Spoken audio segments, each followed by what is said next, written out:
Qua cái quay gì.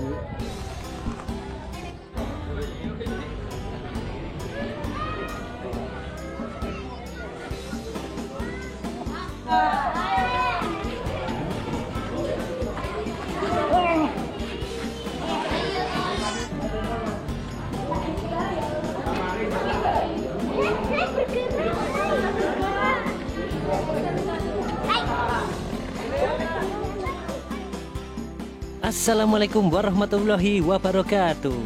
Hari ini Minggu 10 Juli di tahun 2022, tepatnya tahun 1443 Hijriah. Umat muslim di Indonesia merayakan Hari Raya Idul Adha. Hari Raya Idul Adha adalah hari raya dalam agama Islam. Hari ini memperingati peristiwa kurban, yaitu ketika Nabi Ibrahim bersedia mengorbankan putranya Ismail sebagai wujud kepatuhan terhadap Allah. Sebelum Ibrahim mengorbankan putranya, Allah menggantikan Ismail dengan domba. Untuk memperingati kejadian ini, hewan ternak disembelih sebagai kurban setiap tahun.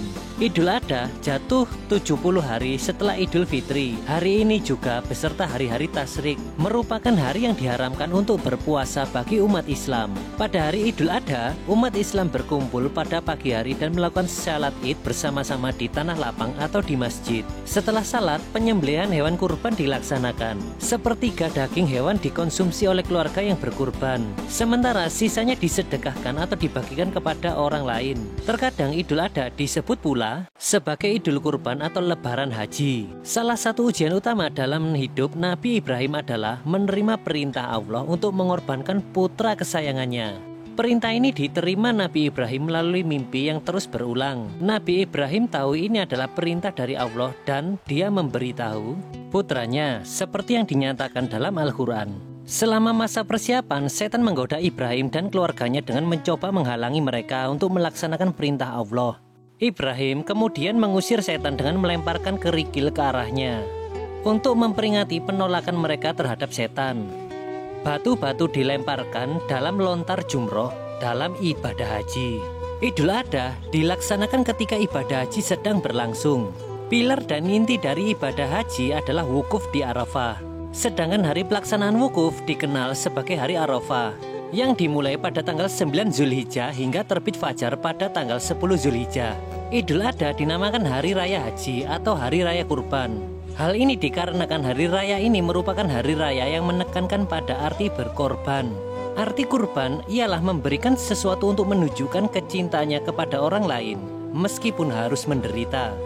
Ada pula pengorbanan yang ditujukan kepada agama, yang berarti untuk Allah Subhanahu wa Ta'ala, dan inilah pengorbanan yang tinggi nilainya.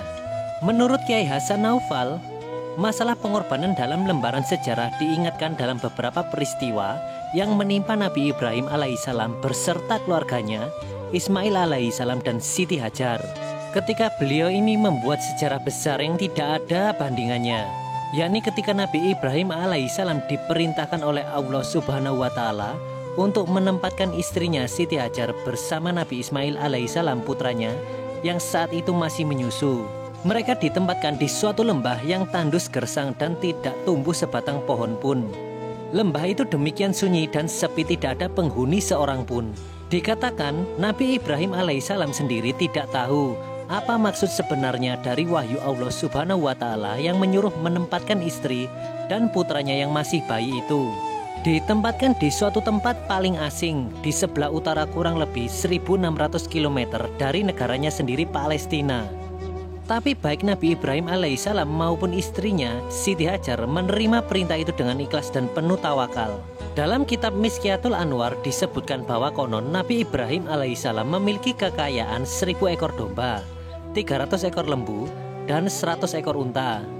Riwayat lain mengatakan kekayaan Nabi Ibrahim mencapai 12.000 ekor ternak, suatu jumlah yang menurut orang di zamannya adalah tergolong miliuner. Tapi menurut Nabi Ibrahim, semua harta itu milik Allah yang dititipkan padanya.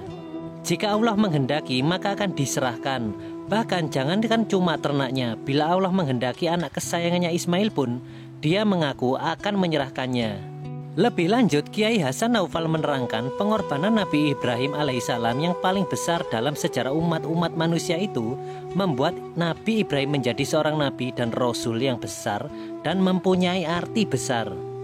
Dari sejarahnya itu maka lahirlah kota Mekah dan Ka'bah sebagai kiblat umat Islam seluruh dunia dengan air Zam-Zam yang tidak pernah kering sejak ribuan tahun yang silam.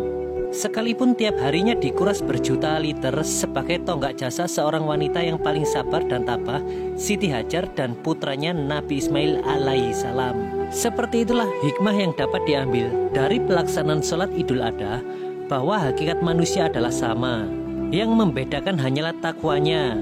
Dan bagi yang menunaikan ibadah haji pada waktu wukuf di Arafah, memberi gambaran bahwa kelak manusia akan dikumpulkan di padang mahsyar untuk dimintai pertanggungjawaban. Takbir yang kita ucapkan bukanlah sekedar gerakan bibir tanpa arti, tetapi merupakan pengakuan dalam hati, menyentuh dan menggetarkan relung-relung jiwa manusia yang beriman.